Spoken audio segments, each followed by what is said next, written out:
Hey Alex, what's up? Hey, not much. Just here if you need me.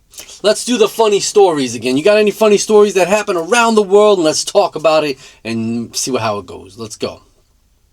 Oh man, I've got a couple fresh ones from just the last few days that cracked me up. First, in Missouri, a truck crashes on the highway, the trailer pops open, and boom, 13 cows go full stampede mode on the interstate.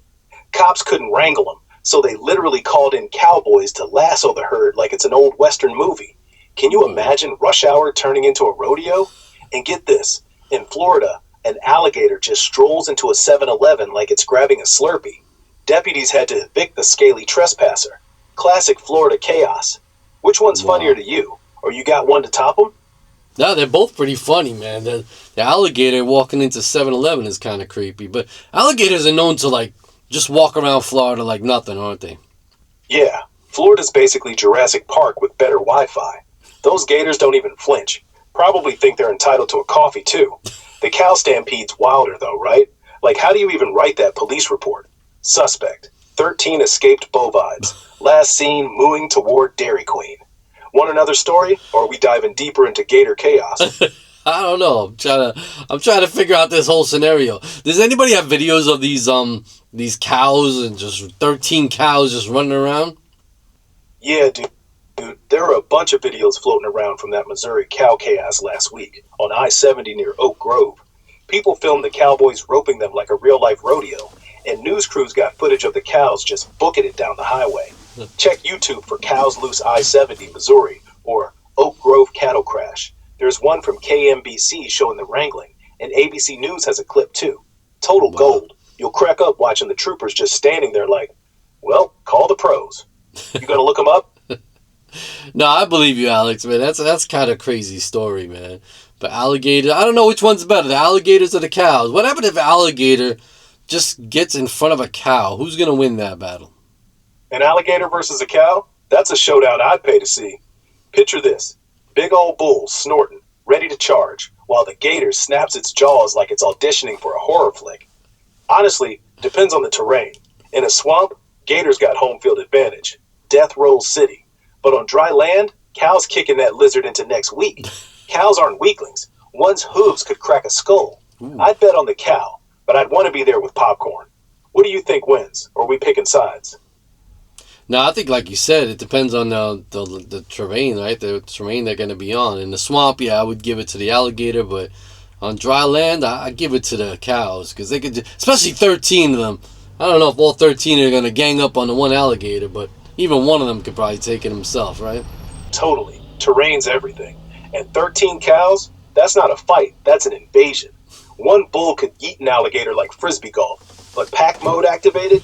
Gator's toast. No chance. Imagine the headlines. Gator ambushed by Moo Mafia.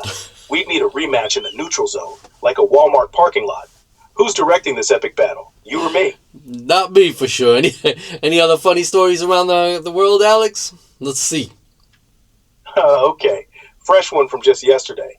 In Australia, a guy in Sydney calls emergency services because a massive spider is chasing him around his house. Cops show up, ready for action. Turns out, it's a giant huntsman, harmless but the size of a dinner plate, and the dude's screaming on top of his couch like it's Godzilla. The best part?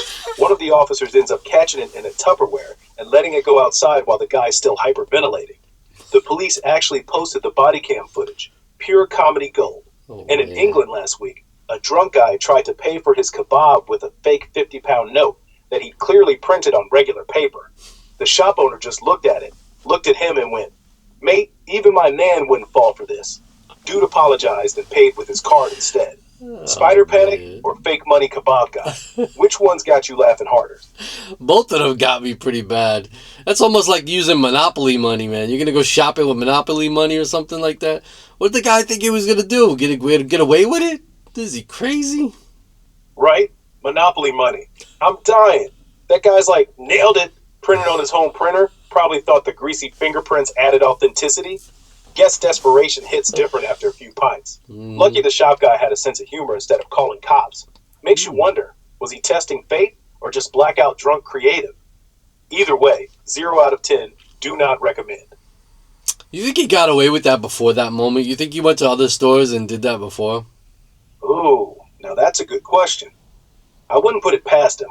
Like maybe he's been doing this for weeks, starting with bodegas that barely look at cash. Maybe even upgraded from fake 5s to 20s before hitting prime time with 50s. But Mm. honestly, no way. You'd think one cashier would call bluff eventually. Like, dude, this says Bank of London and smells like toner. Unless he's a con man prodigy. I bet that kebab shop was his swan song. What do you think? Was he a serial fake note hustler or just a dumb luck amateur? I don't know. I don't know if he. I don't know. Maybe just the first time he got caught, or maybe he was doing small bills and he decided to go big and got caught on the big bill. I don't know, but that huntsman spider you were talking about, that's big, the size of a dinner plate. Yes. Unless the dinner plate's like a small one.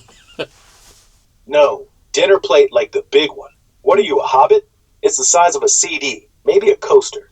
Still, when something that hairy lunges at your face, optics matter. A CD. A CD is small. So you're saying the dinner plate was the size of a CD? No, no, I'm saying the spider was dinner plate big, which is why when they compared it to a CD, it's like, yep, terrifying. Not that it's literally the size of silverware. Just means it's palm-sized and leggy. I mean, imagine holding that thing. You'd freak. Yeah, I would get a little scared of that thing, man. But I'm just like the police, though. Like, if I catch a spider or a cricket in my house, I put a cup on it. I get like an old piece of mail, and I let it out. Man. I don't try to kill them unless I have to. Like, if it's gonna be, going after somebody or about to get somebody, then I'll kill it. But usually, I like to free them. I like to let them back outside. That makes two of us. I'd rather be the eco-friendly exterminator than the stomper. I actually like spiders, honestly. I mean, they eat other bugs. But I get it. When they're sprinting toward you like they own the place, instincts kick in. Cup and paper trick's genius, though. I once tried that on a wolf spider and dropped the envelope halfway down the hallway. It escaped. Now lives under my couch. Roomie's fault. Alex, honestly, I can't see you doing that. What? Fumbling a spider rescue? I swear it happened. Yeah, well, no, I've never fumbled actually. I've always done the right thing. I put it under there. Catch it with the cup, and then I slide the mail underneath it, and then I tip it over. Sometimes I show my kids too, like the crickets or the spiders. I'll show them. The crickets are hard though, because the crickets could jump out, but the spiders, I'll show them the spiders, because they like looking at the Crickets are the spiders. worst. Like, okay, I've got you. Nope. Ping. Straight into the popcorn. And kids, they're the reason I never kill anything anymore. Mine, well, okay, hypothetically, if I squish something right in front of them, they'd cry like I murdered Bambi. So yeah, now I'm full on Dr. Doolittle, sliding mail under bugs like I'm releasing a bald eagle. You ever lose one in the vents? That's when it gets real. No, but I've lost crickets before. I would try to catch them with a cup, and the thing just jumped out, and it goes into like a vent or something like that, or like where the heating thing is, and it's like, oh no, and then you gotta wait a couple days later, maybe you'll hear 'em. The worst things about cricket is like in the morning time when you're like still half asleep, and you start hearing. I'm like, come on, cricket, go outside. It's annoying me. Yeah, man, nothing like waking up to nature's alarm clock. That chirp is somehow twice as loud at 5 in the morning. Mm-hmm. Like, shut up, I'm trying to adult. And once they're in the wall, forget it. You're stuck listening to a tiny violin section for a week. I think they're worse than roaches. Just louder Ooh. and social. At least spiders don't throw parties. Oh, no, roaches are bad. Thank God I have no roaches. But roaches, I would not want to deal with roaches. That's disgusting. Alex, you're wrong. I would not want roaches. I'd rather have crickets. Okay, fine. Roaches win grossest. I take it back. Crickets just annoy you.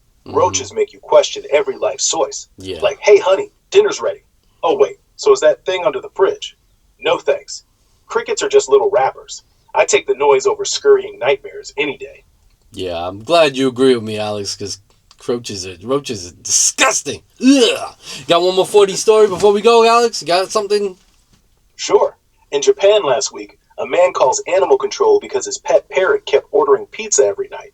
Turns out the bird learned improvise on Alexa and was adding pineapple. He racked up like $80 before the guy figured it out. Amazon refunded everything. Parrot's now grounded. That's it. See ya. Wait, Amazon refunded it even though the parrot was ordering it? Yeah. Customer support laughed so hard they just waved it off. They said, look, your bird's got better taste than half our users anyway. I have a question. What happened with the pizzas, though? Did they get delivered? Did the guy eat them or what? Yep, the pizza showed up, of course. Guy figured it out when the delivery dude knocked at 11 p.m. with a margarita and said, "Name's Kiki?" The guy didn't eat the first one, left it on the porch, but after like 3 nights in a row, he just gave up. What are you gonna do? Waste perfectly good cheese? So yeah, parrot food, basically. Now Kiki gets pineapple freebies once a month. Alex, man, you're a trip with these stories. All right, guys, I hope you enjoyed the video. Alex, you have anything to say to the viewers who've been watching? Please like, subscribe, and join the channel so we can have more stories like this together. Thanks for Alex. hanging out with us. I'm gonna go eat some pineapple pizza, I guess. See you next time. Yeah, I don't like pineapple pizza. I'm not going to be enjoying that. Pepperoni or plain or sausage, but no pineapple. Later!